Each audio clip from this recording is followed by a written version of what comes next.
Your wig from the hair still too big? You damn Skippy. All right. I'm going to show you how you can make it smaller so it can fit your head. Let's go. Let's go, sis. Okay, with your straight needle, you're going to push it through the one track to the track underneath, twirl it around 2 times, pull it through the hole, and repeat.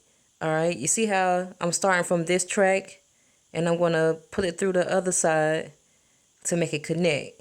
Uh-huh. And you're going to go across the other side using the same method. It's pretty easy. Just make sure you get a straight needle, because with straight needles, it's more easier for beginners.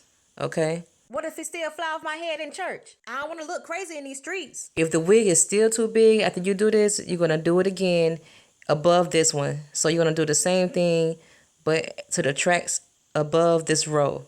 Oh, okay, I see.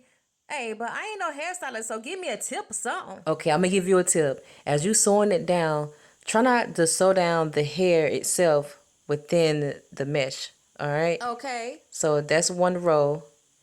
This is the second row. I'm doing the same thing because I took it off. I put it on my head. It was still a little too big for my liking. So I'm going to do another row to make it a little tighter.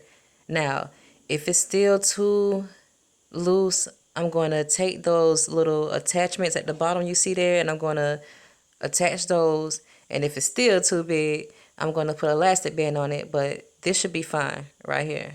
All right, so I'm going to finish it on out right here on the side. Make sure you double knot it so it can stay secure. Cut it, and you're done. Follow for more. Thank you.